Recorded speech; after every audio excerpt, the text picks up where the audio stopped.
chapter 1, verse 4. Okay. Basahin po natin. In Him was life, and the life was the life of men. Okay, 8:12. Then speak Jesus again after them saying, I am the light of the world. He that followeth me shall not walk in darkness, but shall have the light of life. And my preaching this morning is entitled The Light of Life. The light of life. Ang ilaw ng buhay. Okay?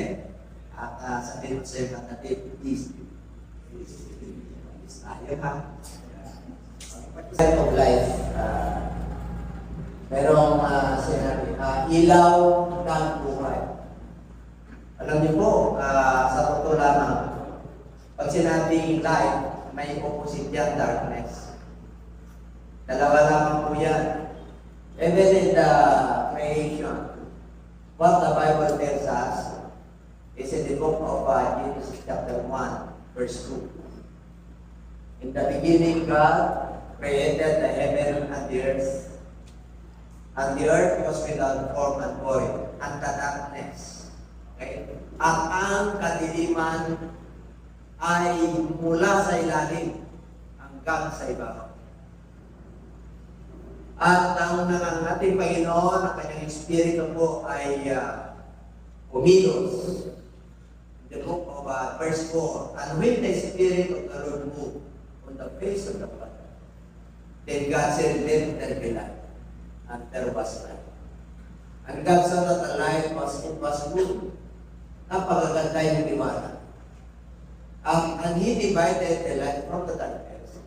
And He called the light day, and He called the darkness night, and He called the light day. The evening and the morning were the first day. Okay? Sa creation pa lang, mga kapatid, iniwalay na ng ating Panginoon yung darkness. Kasi ang darkness po yan po ay pinuli ng demonyo dito sa mundo ito. Kasi galing po sa langit. Nag-redemptive po yan. Kaya nung ang ating Panginoon ay galing sa langit, mula sa kalaliman hanggang sa dito sa hindi nangingibabaw. Ang nasa ibabaw ay tubig. At yung Espiritu ay nasa ibabaw ng tubig. Ang Espiritu ng Diyos. At ang sabi niya, let there be light. Kaya nakita niya yung light na yun, maliwanag. Kaya iniwalay niya. Kaya sa umagang ito po yung tinatawag na literal na light. Panglaw po yun kung tawagin. Kaya sa verse 16 ng 1 of Genesis and 17, ito po ay in the firmament of heaven, nilagyan niyo po ng mga ilaw para magliwanag po, magtanglaw sa sangkatauhan. And He created the sun, He created light, but the lesser light, that is the moon, and He created also and He made the stars. So, ibig po sabihin, yun po yung pangangailangan ng tao, tatanglawan niya ang buong sanlibutan. Amen po? Para mayroon tayong gagamitin, para magkakitaan po tayo. Pero ang darkness po, hindi niya nilikha. Tumating po kasi gawa ang kanya. Amen po? Kaya lang, while it is day, we work. Kasi meron tarang darkness yung darating ang 6 o'clock to 6 a.m. in the morning, pahinga po na tayo. Okay? Kaya yung day, while it is day, kailangan trumabaho ka. Ibig sabihin kasi nagpikita kayo. Hindi po of Exodus chapter, kung hindi ako nagkakamali yung 10 salot, nagkaroon po ng 3 araw na kadiliman sa buong Ehipto. Madilim. Madilim. Ibig sabihin, kung saan sila nakatayo at nakaupo, doon sila. Grabe po. Kasi pag siyang nasabot po yan sa buko. Una, dugo, tubig, lason. Kasi po matigas ang ulo ng tigpero. Kaya pinatigas ng ating Panginoon hanggang nagpadala siya ng mga langaw, ng mga pranks, ng mga bumol, graniso. Pagsyam na po nasalot yan.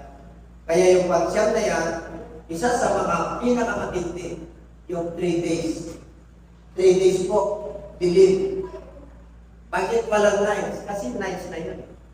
Okay? 3 days po. Kawari ka dito, nag-blackout. Wala kang makikita. Wala kang makikita. Napakabuti pa rin ang Lord. Kahit na wala silang nakita, nasawkwan lang sila, hindi sila kumain. Usok pa rin sila. Kahit na sila ay mga unbeliever. Amen? Pero yung mga Israel, may ilaw. Sa Egypt po, kasi po, probinsya po yan, sa malaking pinakasyudad po yan, yung mga Israelites, kasi binigyan po sila ng lupa, pero kasi po si Joseph ay pangalawang hari po yun.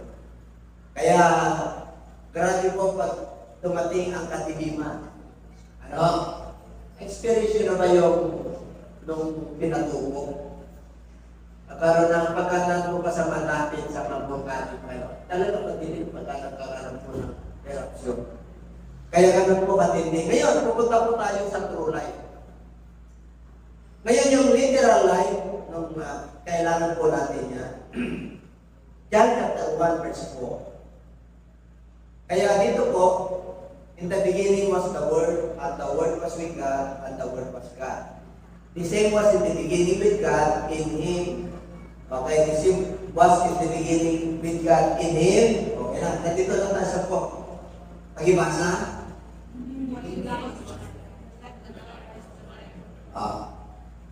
Yung Word, yung salita, yung Diyos, ang sabi niya, in Him was life, pertaining to the Word. Who is that Word? The Lord Jesus Christ. Amen? Kanina sa creation, yung literal na life in the beginning, God. God is His Spirit. Tama niyo? Sa New Testament, in the beginning was the Word. Yung nagsalita na let be life. Yun yung nagsalita, bumaba. Kaya sabi niya, in Him was life.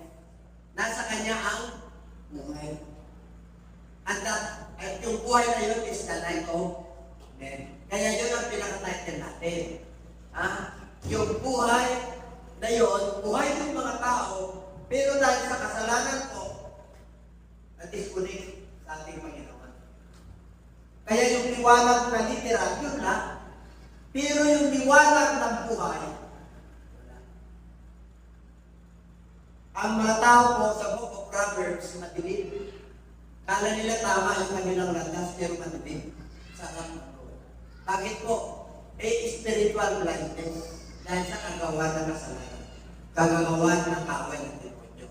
Kaya mabalat po tayo sa bumaba yung ilaw ng buhay na si Jesus Christ. Kaya sabihin mo sa yung katabi, maliwanag na. Maliwanag na yung direksyon ng ating buhay. Amen? Di ba dati nung unbeliever pa po tayo, hindi natin alam kung ano direksyon natin.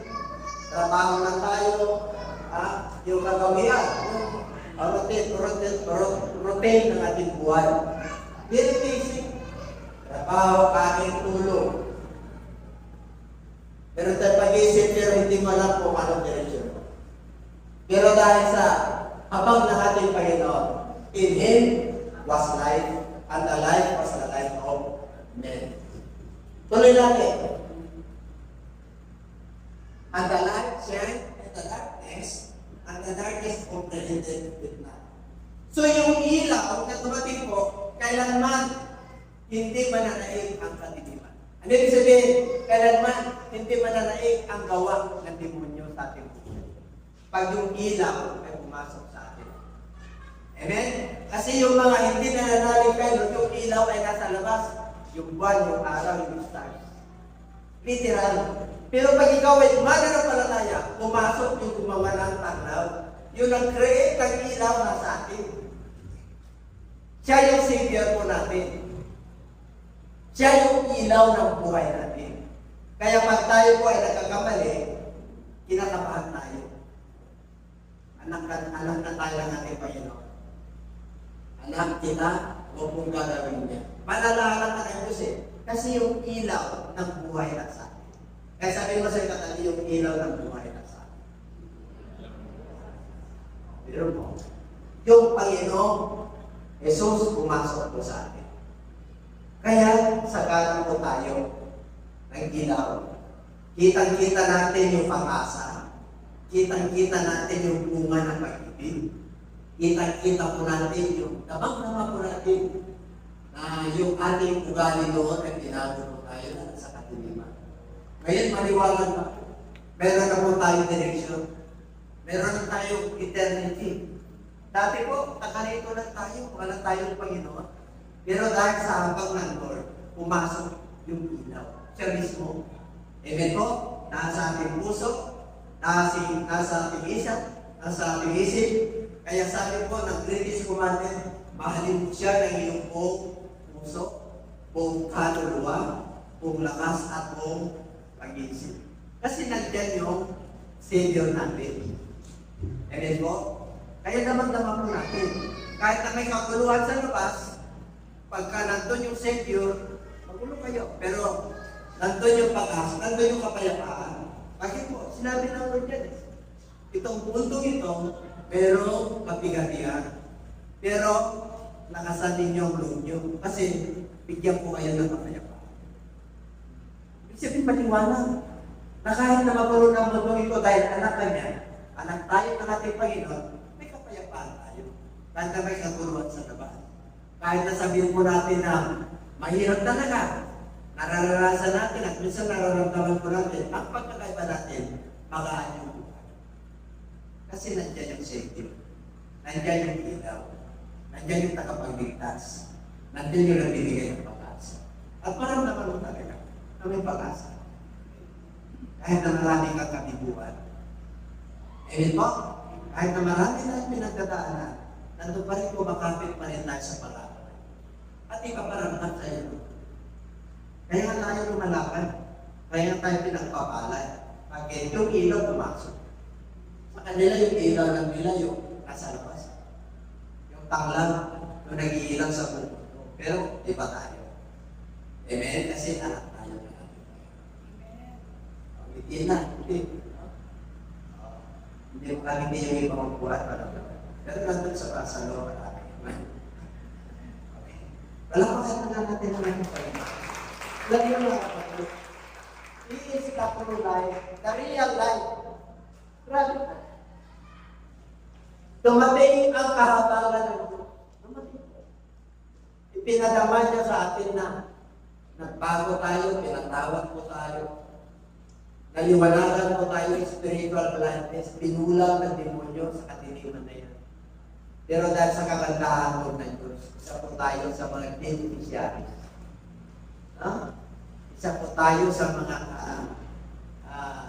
nagtamasa nito.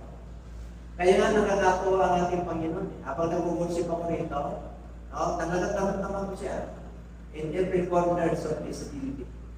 But the Holy Spirit is there. Kailangan, minsan hindi nakakakilos sa bawat isa sa atin. Kasi po, minsan napipihatin natin. Hindi natin nasusunod yung kalooban. Amen po? Kaya ako po'y naniniwala na isang araw, mapupuno. Amen po? Para maturuan po sila. Isa sa mga ministry ng ating Lord, turuan, train. Kasi kailangan yung maraming magagawa mo, the vineyard of the Lord talagang napakalawak. Hindi lang ang magagawa. Panahon ba ni Kristo, mga kapatid? Sabi mo ron, sagana po ang harvest. The harvest is plenteous, but the laborers are few. Hanggang sa panahon natin ngayon, kukunti lang ang magagawa na po. Kasi po, masikip talaga ang buhay na wala lugar. Nabigila ko na nakapakating doon. Kasi meron kasing struggle. Yung journey ng ating buhay, yung path ng ating buhay, wala naman tayo naging mananampalataya. Mamimili ka pa. Yung will, hindi tinanggal ng Lord. Kahit na naliwanagan ka na, yung will mo pa rin. Kaya ang hirap yung will ng Lord. Amen po? Kahit na nandyan si Lord, pero nagiging bago pa rin yung will natin. At ang gusto ng Lord, dapat magiging babaw yung spiritual. Kasi nandyan na siya sa soul natin. Kasama na po natin sa buhay. Wala kayong napanakit na nagkalapa ka, nakatulog ka, nandun. Nandun ang ating Panginoon. Ibig sabihin, nandyan sa iyo. Amen po? Kung malayo ako sa iyo, parang ang layo ako. may problema ka. May problema ka. Ganito, siya sa atin mo ang inyong sarili. Examine yourself. Test the spirit. Amen? Ang espiritu mo yan. Walang espiritu. Amen po?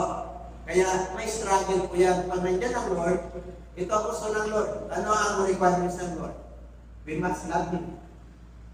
Paano mo mamahalin ang Diyos sa buong puso? Kaluluwa. Sumunod ka sa Kanya. Ano ang mga utos ng Diyos? Sampay mo siya. Urihin mo siya. Paglingkuran mo siya. Pag-sabat din ng Lord, 6 na araw nasa iyo. Yung ikapitong araw, sabat din ng Lord ngayon ng mga Gentile. Unang araw ng linggo, sabat ng Lord. Basta linggo sa atin. Kasi sa Israel, ako, matagal na 8 oras ang ating Sabato po sila ro. Amen po? Linggo tayo rito. Kaya sabat yan. Nandiyan sa nasa 10 commandments po yan eh. Pagdating ng sabat, Christian, ano yung pangilin? Honor, para may English yun eh. Honor the Sabbath. Ibig sabihin, kay Lord yun eh. Huwag mong agawin yun kay Lord yun. Kahit na nung overtime mo, sa trabaho mo, hirapan ka. Pero pag sumunod ka makaan, ganun din po yun eh. Ang pagpapala makaan, pag nakasunod po tayo. Amen po? Kaya yung true life na sa atin, Matthew chapter 6 verse 22 to 23. Okay? The life of the body is the eyes. Camera po yan. Di ba? Itong mata na to, maraming nakikita.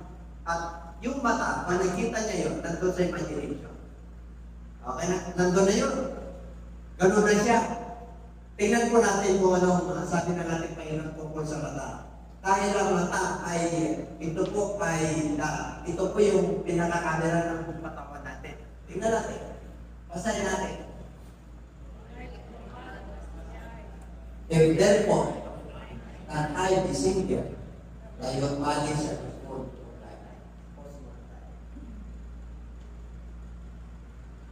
Pag sinabing single, nakapokus ka. Nakapokus ka. Kasi, nandyan yung life sa loob. Nandyan yung gumawa ng life. Yung life of life, nasa iyo. Ibig kong sabihin, kahit na maraming tukso, maraming pandaraya sa labas, maraming tukso ng kaaway, dahil nakapokus ka doon sa life, nandun. Ibig po, kaya sabi niya, your whole body is the full of life. Kahit na nandito tayo sa mundo ito, punong-puno ng kadiliman, pero nasa liwanag. Amen po? Ganun yun eh. Ang mundo, ang liwanag po ganito. Ang dilim, napakadilim. Pero may isang liwanag doon na lampara lang. Hindi mo makikita yung kadiliman, kundi yung lampara. Ganun katindi yung ilaw. Amen? Pare, matiling lahat to. Meron isang kandila lang yan. Ang makikita mo hindi yung dilim, kundi yung kandila. Ganun kapangyarihan. Ganun yung gagawin niya sa buhay natin. Kasi nandito siya. Full of life ang iyong. Kasi templo na lang yung sino eh. Templo na. Wala na tayo po ay nananalig kayo sa Kanya. At yung susi ng Diyos ibinigay sa atin. All have sinned. Lahat ng kasala. Pero sa habang ng Lord, naging kapamilya ka ng Diyos. Nagkakapamilya tayo dahil natin yung ilaw pumasok. Hindi ka na padali po. Kaya mapalag na tayo. Isa tayo sa kinabagan. Kaya sabi mo siya katabi mo ba? Kaya mo ka man ako. Kasi nandun yung, biro mo yung kumawa ng ilaw, ng tanglaw. Ang sabi. Kaya sabi niya, full of life. But in that I believe it. O, tingnan nyo Thy whole body shall be full of darkness. If therefore the light that is indeed the darkness, how great is that darkness? Mananampalataya ka na. May ilaw na yan. Bakit ka ba bumabalik sa dati? Yun ang ibig sabihin. Amen? Kaya mo yung mawalang ilaw, nasa labas na yung araw. Pero yung ilaw na lumakan na sa iyo, nasa kanila wala, illegitimate child of God yan. Hindi ko anak yan. Ikaw anak kita. Nandiyan na yung ilaw. Kaya huwag mo na gagawin yung dating old nature mo, yung kasalanan, kasi pinatawad na kita. Amen? Diretso ka na sa direksyon ng Diyos para hindi ka mabama. Kasi maliwanag na po eh. Kaya your whole body is darkness. Therefore, the light that is in thee, yung light ni Jesus Christ na nasa iyo, at sumasawsaw ka pa sa dati, bumabalik ka sa dating kasalanan, how great is that darkness? Paano?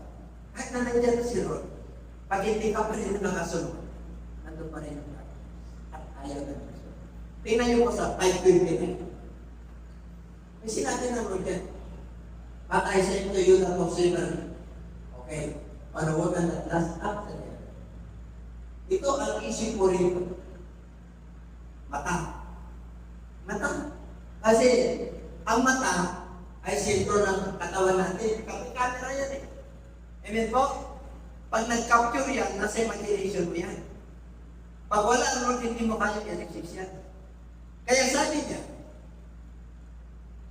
sinabi ng ganito, mag-commit ka ng adultery sa Old Testament quote on the pero sa panahon natin ngayon, ang sabi ni Kristo sa kanyang sa mga religious leaders sa kanyang mga lagat. Okay, sabi niya, ngayon sinasabi ko sa inyo, sino man ang tumingin sa babae na may panhanasa, siya ay nag-commit ng pangangalo niya, hindi sa kita nyo? Yung pag may pagnanasa, hindi mo pa ginawa yun sa mata ng batin. Ngayon, kung ang iyong mata ay nakakatisod sa'yo, plug it out, tanggalin mo, tukutin mo. Hindi literal yun. Ang ibig sabihin, i-resist mo. Huwag mo hayaan yung glass na nandun. Hayaan mo na kahit na yung isang mata mo, basta papasok ka sa buhay na wala ka. Ibig sabihin, meron kang sacrifice. Meron kang struggle. Meron kang paglalabanan. Kasi, dalawa yung mata natin eh. Dalawa yung eyeball natin eh. Baka yung isa, nasa liwanag. Yung isa, nasa dilim. Ayaw na vision. You cannot serve two masters. Amen? Kung sa liwanag ka, sa liwanag ka. Kung sa ilaw, sa dilim ka, sa dilim ka. Ang ibig ko sabihin, dahil mananampalataya na tayo po, may mga kahinaan tayo, tuloy lang, kahit na nagkakamali ka ng desisyon, at minsan hindi mo kaya, yung dating kasalanan, yung dating kabiguan natin, o yung dating ginagawa po natin na kasalanan na nilalagay sa ating katawan, templo na ng Diyos ito, yun ang ayaw ng tukitin mo, ibig sabihin magsakripisyo ka. Ang tawag ng self-denial, para makapasok tayo sa buhay na wala. Amen po, kasi pagsubok yan eh. Hindi ka nung kadaling pumasok sa langit eh. Pag tinanggap mo na si Lord, tapos na hindi po. May proseso po yan. Kaya tayo, makakaroon na tayo ng general violence natin. Para tumibay tayo. Para magkaroon tayo ng karagdagang kalaman. Huwag kayong manghinawa sa oras. Bakit po? Once a week lang, twice a week lang tayo. Magpipisikal. Meron lang tayong platform na UPF, prayer na po natin ng every Friday. Kaya nadagdagan po natin yung panahon natin sa Lord. Pag dinagdagan natin yung panahon natin sa Lord, sumisikip yung mundo natin. Sumisikip yung ating imagination sa mundo ito. Lumuluwag yung eternity. Yung kingdom of God, nakakapag-usap na sa iyo. Pupasok na po siya. Nangungusap na Lord sa iyo. Pag binasa mo kanyang salita, nangungusap na Lord sa iyo. Amen po? Nasabi ng Lord, continue, I will bless you. Even your children, I will bless them. Kahit na professional na, we must surrender. We must submit to our Lord. Amen? Yun po si Petro yan. Kaya yung ilaw na yan, dapat, kahit na nandun yung tukso, nandun yung compromising, itong mundo na to, ang sabi ng Lord, nilagay kita sa gitna ng mundo ito para maging matalino. Mas matalino ka sa lobo at sa demonyo. Ibig sabihin, nandiyan yung ilaw, kaya mo nang i-resist. Pag may demonyo, in Jesus' name. Pag may karamdaman ka, pwede mo, Panginoon, pagalingin mo ako, i-resist mo sa sarili. Bakit? Nandun yung magagamot sa iyo. Pakinusin mo ang Diyos sa buhay mo. Amen? Nandun yung ilaw, hindi lang po siya nagmamanifest ng kanyang power. Kasi po, kumbaga sa ano, yung pananampalataya po natin kulang. Pakilusin natin, sabi mo siya, talagang pakilusin mo. O, sa sakit na kumikilos siya eh. Di ba? Sa problema, kumikilos siya eh. Ang bilis natin magano sa mga iba, pero pagdating sa pera, parang hindi siya kumikilos. Hey, hello? Dapat pati pera kumikilos ako. Amen? Kumilos ako ng Lord dito. Di ba? Biglang level up yung ano natin, di ba? Tagal natin sa gilid. Ilang taon tayo sa gilid? Halos 10 taon. Timulan na yun. Tunay natin yung silya. Pumunta tayo, develop naman doon. Yung pintuan doon, naulong pa na. Tapos tignan mo yung environment. Para hindi napabalik yung bisita mo. Amen po? Dito, ano sa balagay niyo? Hindi na nagkikita. Hindi na nakakaya. Kung yung makulas na pwede nyo. Bakit? In the name of Jesus, He will bless you. Or she will bless you. Bakit? Sumusunod kayo. Nakakakilos yung ilaw mismo nasa yung nag-create ng liwanag si Jesus Christ na dito mismo. Sa heart, sa mind, sa lakas, sa soul. Ano pa kulang? Panahon ng mga disciples hindi pa lang crucify sa Lord, hindi pa lang glorify. Talagang pinakain niya, napakaraming tao, kagawin siyang hari. Pero umiwas sa Lord. Amen po? Pag ginawa kang hari ngayon, di ba? Ang daming preacher na gusto gawing hari ngayon.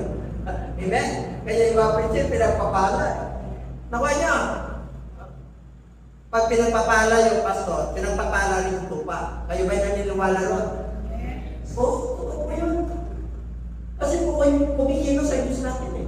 Huwag ko sabihin na driver ka lang. Huwag ko sabihin na ordinary laborer ka lang. Yung iba professional, huwag ka mag-alala. Makakatapos ang mga natin. Huwag nyo titignan yung nangyayari. Tignan nyo, makikita nyo mamaya. Itukitin mo yan. O kasi makasala ka. It is a providable for that what the members should perish and not the whole body should be cast into the hell. Pero mo ba kapatid? Ano ibig sabihin? Magsakripisyo ka. Kahit na may kahinaan ka, sumunod ka sa ilaw. Wala tayo may kahinaan. Tatandaan nyo yan natin perfect. But we are going to perfection. There is one perfect that is God. There is only one God that is God. There is one holy that is God. Without holiness, no one can see the Lord. Ibig sabihin, tayo ay kailangan proseso ng kapanalan. Yung pagsunod sa Lord, nagiging banal ka sa harapan ng Lord. Nagiging ganap ka o perfect ka sa harapan ng Lord. Kahit na may mga mali tayo, dire-diretso ka lang sa instruction ng Lord. Okay? Kaya dito, mas maganda raw na pupunta ka doon sa buhay ng Lord kahit na isa lang ang mata mo. Bakit? Kukumplit yung naglos ko ng lupay. Ayaw ng Lord na isa lang mata mo, papasok Lord, yun ang ibig sabihin. Amen? Kumplito ka nga eh. Dahil sa kasalanan, isa na lang eh. Dinukit pa. Ibig sabihin sila, kwento nyo na. Ano ibig sabihin? Isinurrender mo yung kahinaan mo. Nagsasakripisyo ka kahit na inuusig ka ng mga kaibigan mo. Kahit na hindi ka nila maintindihan. Pahingan ka. Lagi ka sabi. Hindi mo alam, nagpapapansin na sa'yo para siran mo. Amen? Ikaw naman naiinis. Huwag ka mainis kasi hindi ka niya maintindihan. Ang kailangan mo, liwanagan mo siya. Kasi yung liwanag mo na sa dito, magre-reflect. Ibig sabihin yung the glory of the Lord, lalabas po yan. Kaya pag nagsalita ka, makukundig ang heart niyan. Isang araw may bunga ka na sa pananampalataya. And everybody say, Amen. Ano ba dito? Ano pa? What is the solution? Pero mo, ano pa dito Matthew 20, eyes that, okay, that profitable. Alam, sabi pa, Matthew 5, 14-16. Dahil may ilaw na, di ba? May ilaw na. Di ba? May ilaw. Walang liwanag. Ano pa magkinabahan mo ba? Tingnan natin. Basahin natin. You are the light of the Lord. He that has set on Okay. Pause muna tayo. Nung tayo naging mananampalataya, dahil pumasok yung tanglaw ng buhay, yung ilaw ng buhay si Jesus Christ. Sabi niya, you are the light of the world. You are the light of the world. Mula nung ikaw ay nagiging mananampalataya, pinatawad na kita, pumasok na ako sa buhay mo bilang Savior. Ikaw, ako na yung guiding light mo sa buhay mo. Yung direksyon nasa liwanag na. Let your light so shine. Ano ibig sabihin? Yung mga patutuo mo sa buhay, nakita nila, nasa dilim tayo noon. Nakita ngayon yung mga mahal mo sa buhay, nagbago ka. Namangha sila, samantalahin mo ng pagkakataon na ilawan mo rin sila. And then po, kailangan mag-manifest yung glory ng Lord sa buhay mo para makita nila yung ginawa ng Diyos sa ating buhay. Na tayo dati ay maraming mga kasalanan, maraming mga bisyo. Kung tayo po ay nagbibitaw ng salita, masakit, nagmumura. Pero nung binago tayo ng ating Panginoon, nakita ng mundong ito, mga lovers mo, mga kaibigan mo, mga nakakakilala sa'yo, bakit bigla kang nagbago? At pag ikaw ay nangyayari sa barkataan, bakit ka umiiwas? Kasi po, yung liwanag, kailangan maliwanagan mo rin sila. Kaya mula ngayon, huwag nyo itago yung liwanag. Kailangan mag-manifest yan, ilabas mo. Ha? Amen? Nararamdaman nyo man, ang sama natin mo.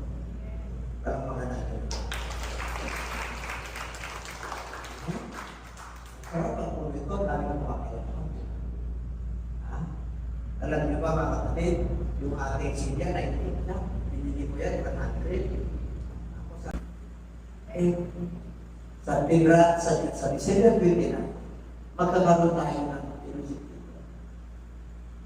Magkakaroon tayo ng pasasalamat sa Diyos. Dahil yung ilaw pumasok. Ano ba na? Tapos ilawan natin yung ating mga mahal sa buhay.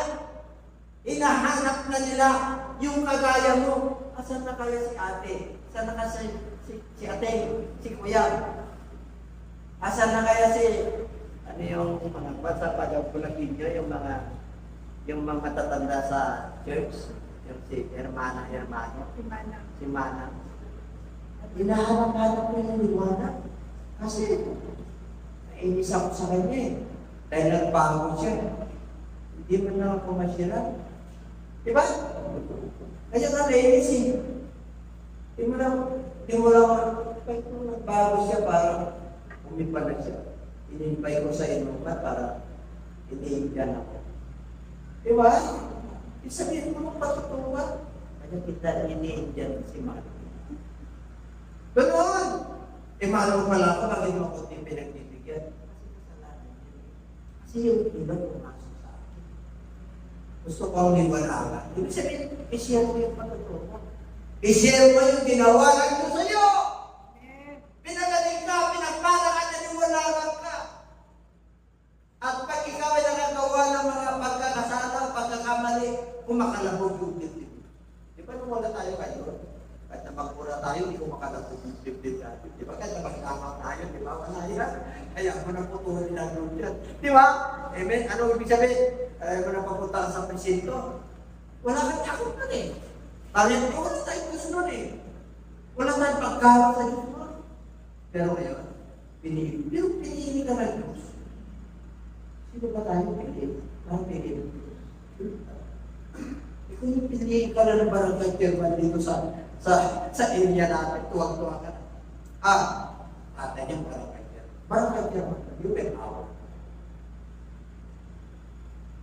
Lalo na kay Pili. Video yun. Ito may mura dito. Story. Ibig sabihin, ay pagpapalaki. Ganun ka ba yan? Yung Diyos ang pumili sa atin. Kung Diyos ang pumili sa atin, at tayo po ay naghanap ng naniwalagan tayo ngayon. Bakit naman hindi ka maglilingkod sa Lord? O kasi ministry, dapat yung Diyos natin talaga naman. Kasi yung stage na natin, ito stage ko, palagay ko, di ba? Dalawang private natin, tapos ganito kahaba. Stage ko lang dito sa baba ito. Sa baba, ang stage ng mga musician, hanggang dito na. Bakit? Hanggang doon na 500 eh. Hindi na makikita yan. Tawa niya. Kaya pag nagsalita ako, dito na lang. Isipin yung stage ng mga ano. Di ba? Yung kisa na doon, mautong na si Sister Lagaros. Kasi hindi ka na nakikita pag may balat ko, na diretso. Hindi ka na. Malit ka na kaya may TV na tayo doon sa gitna na malaki. Tawa niya. Ganun ang gagawin ng Diyos sa atin. Kaya tayo malungkot. Ano po nag-espasyo?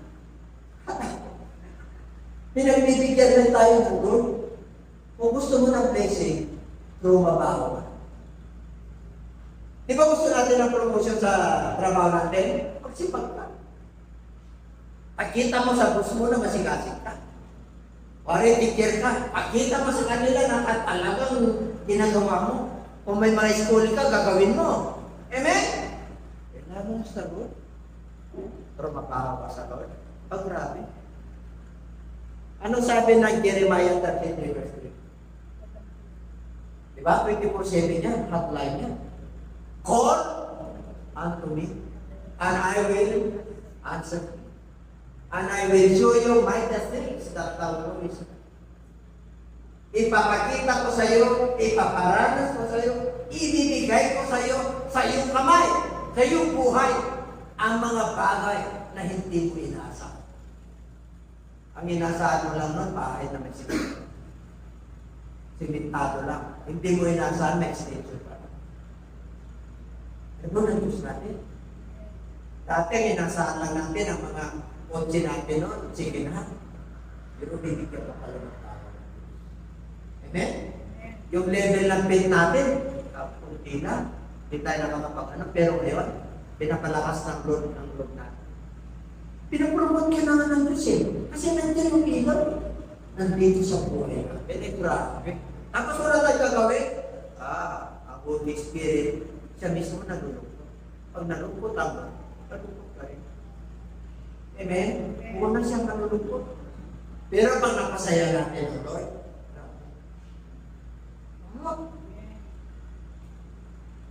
pasayahin mo ako.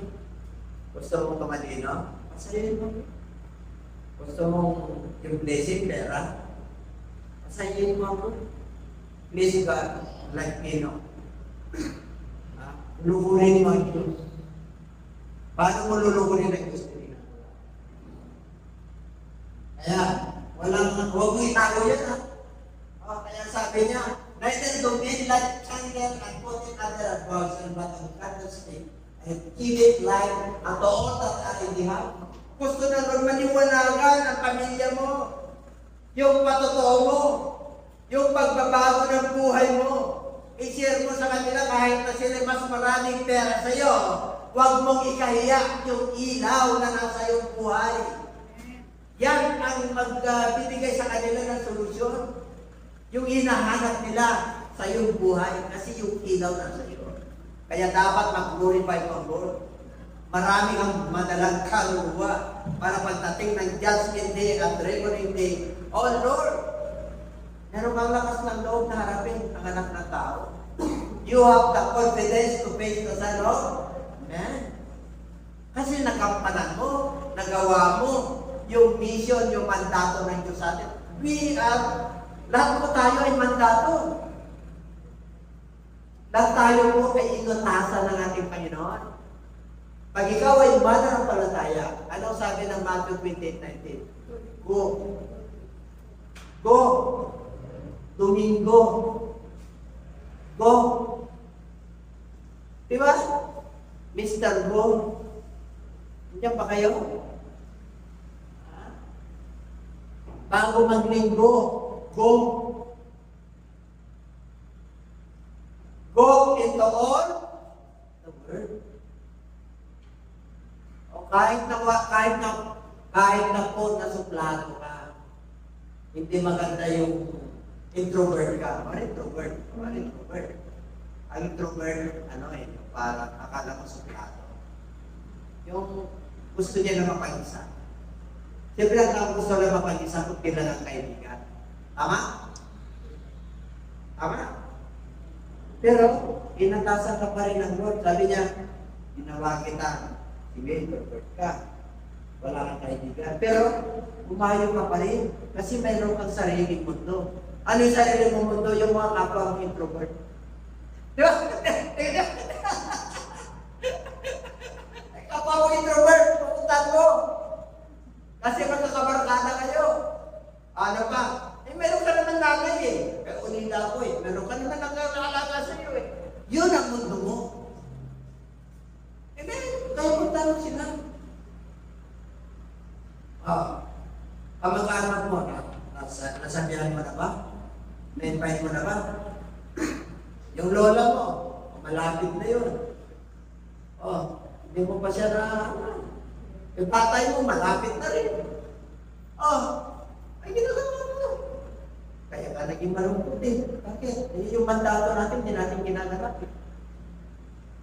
We must do the task that God has mandated to us. We must follow His commandments. Amen? Kaya nakabalang-balang sa mundo ito, bigyan mo ng panahon ng Lord.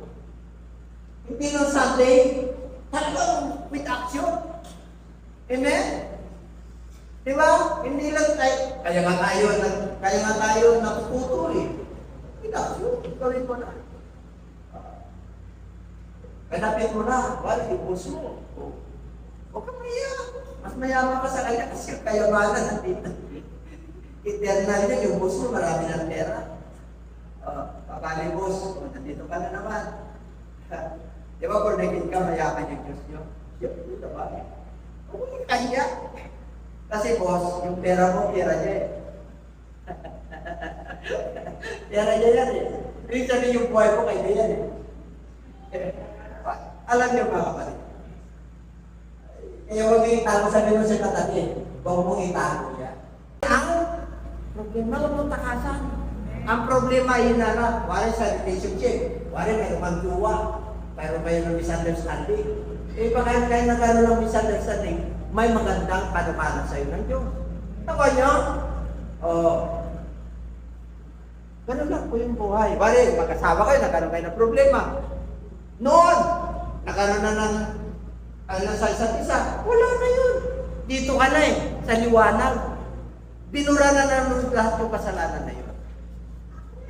Sinabi niya ng 2 Corinthians 5:17, if you are in Christ, you are a new creation.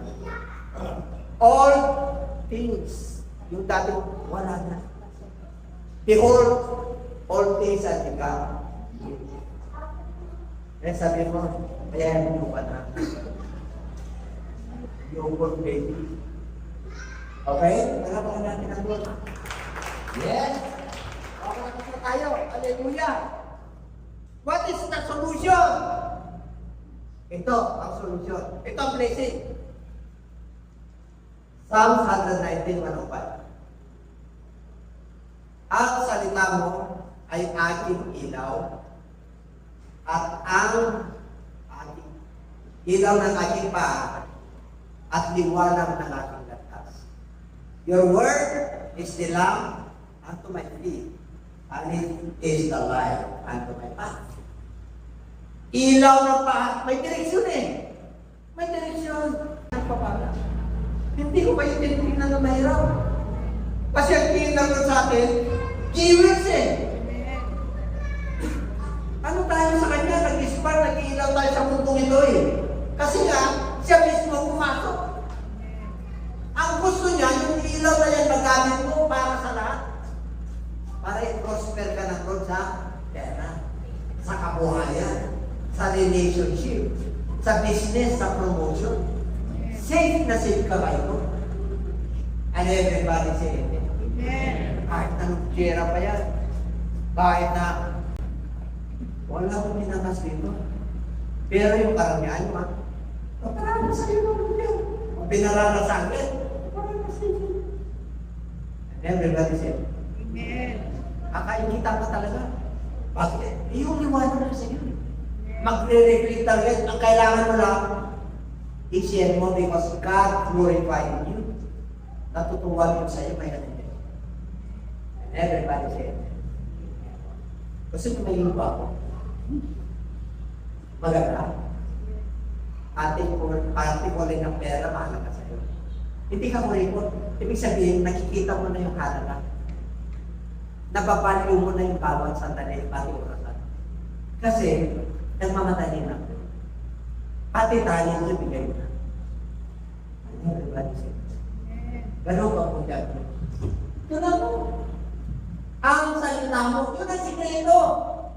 Ito yung ilawan ng ating paa at liwanag ng ating landas. Kompleto. Pag may wulog ka, meditate rin yan. Sabi nga naman itong aklat na ito, bulay-bulayin mo araw at gabi. Tanong, anong binubulay-bulay mo? Ano lang yung bulay-bulay? Muni-munihin mo, ay muni-muni mo.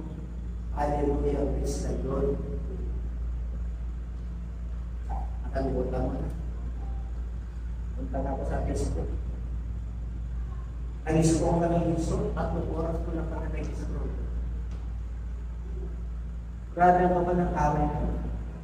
Pero ito yung scroll mo ba? Meron bang naiwan dito? Meron ka bang binubulay-bulay? Kung wala ito, ang problema mo, bulay-bulayin mo.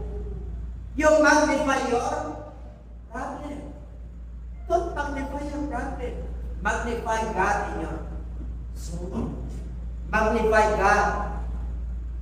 Not magnify. Huwag mo palagi yung problema mo. Let the solution. Let the Lord Jesus Christ give a solution to your problem. What the problem is, your problem is your own. Ano yung sabihin? Ang problema ikaw.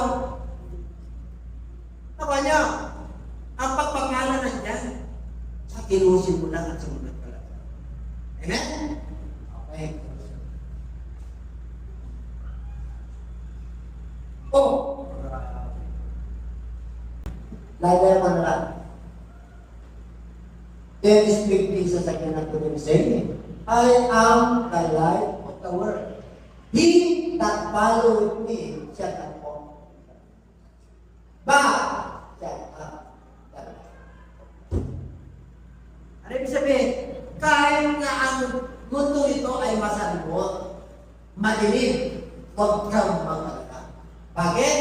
Ako ang ilaw sa mundo ito. Yung mga sumusunod sa akin, hindi sila lalakad sa kadiliman, kundi sila ay may ilaw ng buhay. Ibig sabihin paliwanag, kasi yung Savior nasa atin, hindi sa labas. Nasa ating puso. Nasa ating isip. Nasa ating lupa. Kaya wala kang katalutan. Sabi mo sa katabi, wala kang katalo-talo, sis. Lagi kang panalo. Kasi ang Diyos ay sumasayo. Wherever you go, wherever you are, God bless you and God is with you. You will never walk in darkness, but you shall have the light of life. Pero mo, meron kang ilaw ng buhay. You value your life. But every tick-tack of the clock, you value the time. You value the talent that God has given you. You must exercise the talent. You must use the talent. You must utilize the money that God has entrusted you. Amen? Gamitin mo yan. You spend wisely. As the word 2025, you must vote wisely. Oh, di ba? Ngayon, if you have money, kinalsan mo yan, protektado yan, then you must spend wisely. And everybody say amen. Bishop, are you spending wisely? You have 35,000 naman. You're going to us. Di ba? Mag-save ka ng 10,000 per week. niyo naman na ibibigay natin dito. Amen? Alam niyo naman yun. Pero dahil malaki ang Diyos natin, kaya niya pagpalagitan.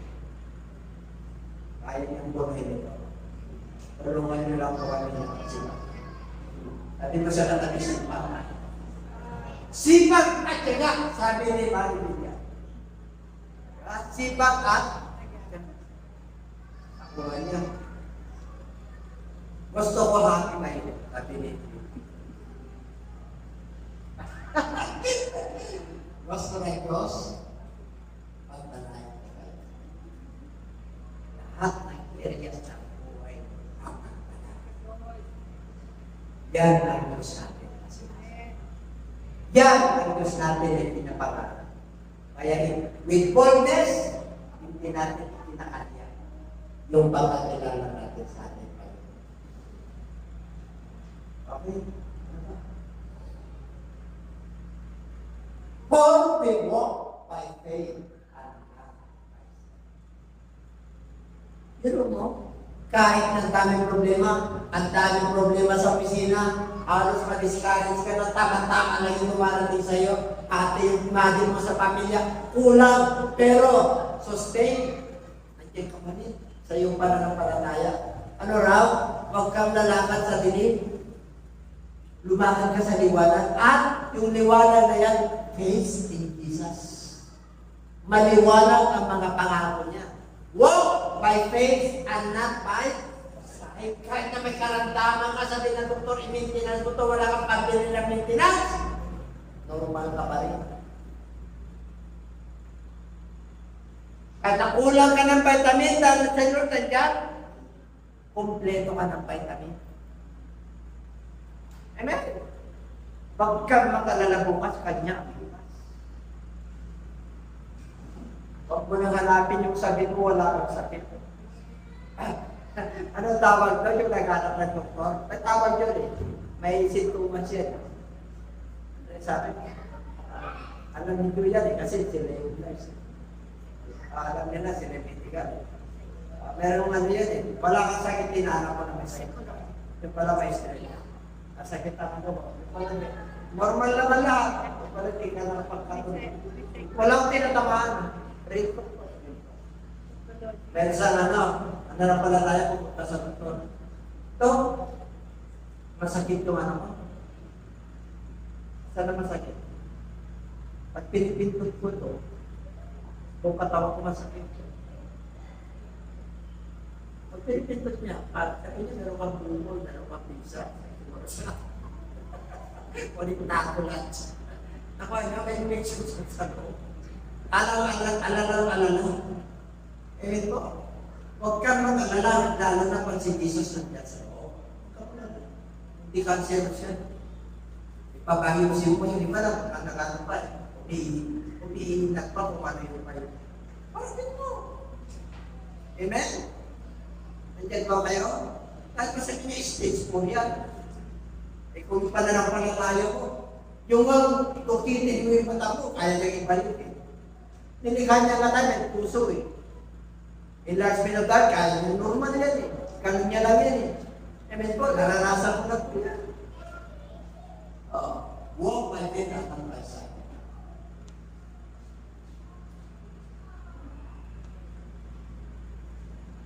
Sabi ko sa katabi, may ilaw. Hindi sa labas. Christmas tree. May ilaw ka, paanda pa. May ilaw ka na pa. Let your light shine to all.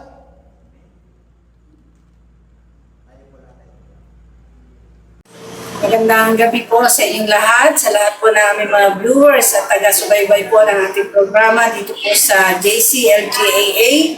Maraming salamat po sa walang sawa ninyong pagsubaybay sa ating programa na napapanood po natin tuwing Friday and Sunday po sa ganap na ikapito at ikawalo ng gabi. Naway patuloy po tayo sa suporta sa gawain ng Panginoon at patuloy po natin ipag-pray na ang pagpapala po ng Diyos ay patuloy na lalaganap po, lalo na po ang pagpalaganap sa mabuting balita ng kaligtasan. At sa gabing ito, mga kapatid, nais lamang po namin kayong ayayahan na kayo po ay tumanggap sa ating Panginoon. Sapagkat sa huling panahon po, marami po ang tatawag sa Panginoon at sasabihin ng Lord na hindi ko kayo kilala. Bakit? Sapagkat wala po kayong relasyon ng tama sa Panginoon. Kung nais niyo po na kayo po'y kilalanin ng Panginoon, tanggapin niyo po siya ng maluwag sa inyong kalooban bilang Panginoon at tagapagligtas. At sa gabi ito, tayo po ay mananalangin ng pagtanggap at nawa ibukas po natin ang ating mga puso't kaisipan na tanggapin po ang ating Panginoon bilang Savior and Lord. Kaya tayo po ay mananalangin at sumunod po kayo sa baikling panalangin ng pagtanggap sa Panginoon. Pigit po natin ang ating mga mata, taas po natin ang ating dalawang kamay, at sumunod po kayo sa panalangin ng pagtanggap. Ama banal na makapangyarihan sa lahat, aming Diyos na buhay, maraming salamat po sa oras na ito. Tinatanggap kita sa aking buhay. Patawarin mo po ako sa lahat ng aking pagkakasala na nagawa laban sa iyong harapan. Patawarin mo po ako, linisin mo po ako, at gawin mo po akong karapat-dapat na maging anak mo. At sa oras na ito, tinatanggap kita bilang Panginoon at sariling tagapagligtas ng aking buhay. Tinatanggap kita bilang kaisa-isang Diyos. Pagharian mo po ako mula ngayon hanggang sa iyong pagbabalik. Tulutan mo po na ako po ay makasunod sa iyong layunin at plano sa aking buhay. Salamat po sa kapatawaran at kaligtasan na aking natamo. Ito po ang aking samot na langin sa iyong dakilang pangalan, sa pangalan mo po, Panginoong Hesus. Amen.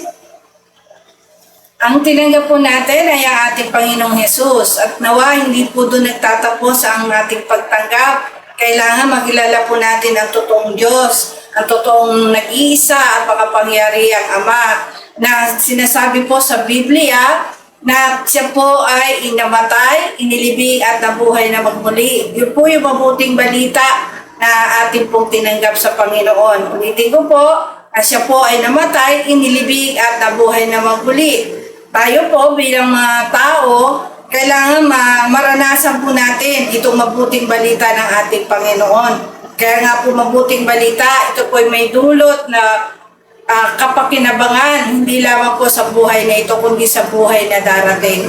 Sa pagkamatay po ng ating Panginoon, yung ginawa po nating pagsisisi, yung pagtanggap po natin sa ating Lord bilang Savior and Lord, yun po ay nagsisimbolo po ng kamatayan ng ating Panginoong Hesus. Yan po ay matatagpuan po sa 1 Corinthians 15:1-4 na sinasabi doon na siya po ay namatay, inilibing at nabuhay na magmuli.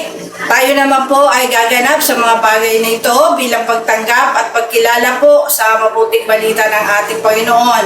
Ano po yung ating gagawin? Na tayo po ay magsisisi, kailangan tayo po mabautismo sa pangalan ng ating Panginoong Hesus sa ikapagpapatawad sa ating mga kasalanan at tayo po ay tatanggap ng Holy Spirit. Kung tayo po ay may tamang relasyon sa Panginoon na napatawad po ang ating kasalanan, nagsisi po tayo sa ating mga kasalanan at tayo po ay papatawarin ng Panginoon at bibigyan ng kaloob ng Holy Spirit. Napakaganda po itong plano ng kaligtasan ng Panginoon. Kaya nga po sinabi sa Mark 16:16, ang sino man sumampalataya at mabautismuhan ay maliligtas. Inulit din po yan sa mga Gawa 2:38 na sinasabi po doon na tayo magsisi, tayo po ay pabautismo sa pangalan ng ating Panginoong Hesus at tatanggapin po natin ang kaloob ng Holy Spirit. Nawa maniwala po kayo dyan at sundin po natin ang nais ng Panginoon sa ating buhay upang tayo po ay maligtas, upang tayo po ay magkaroon ng buhay na walang hanggan.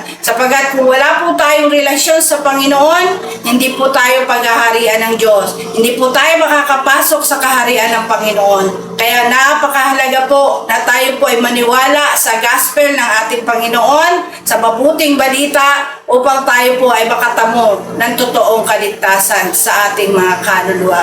Maraming po salamat at nawa patuloy po natin bigyan ng puwang sa ating mga puso sa ating mga kaluluwa na tayo po ay magkaroon ng panahon sa pakikinig at pakikinig ng salita ng Panginoon upang ang ating pong pananalig sa Diyos ay patuloy na lumago, lumawak at tumibay, lalo na po sa panahon natin ngayon na napakarami pong kaguluhan, napakarami pong kabalisahan sa mundong ito. Kung wala po kayo matatag na pananampalataya sa Diyos, paano po natin matatagalan ang hirap na ito? Pero kung nandiyan po ang Panginoon sa buhay ninyo, tinanggap niyo siya bilang Savior and Lord, makakaasa po tayo na hindi niya po tayo pababayaan. Bagkus tayo po itutulungan ng Panginoon na mabuhay ng may tunay na kapayapaan na bigay sa atin ng Panginoon.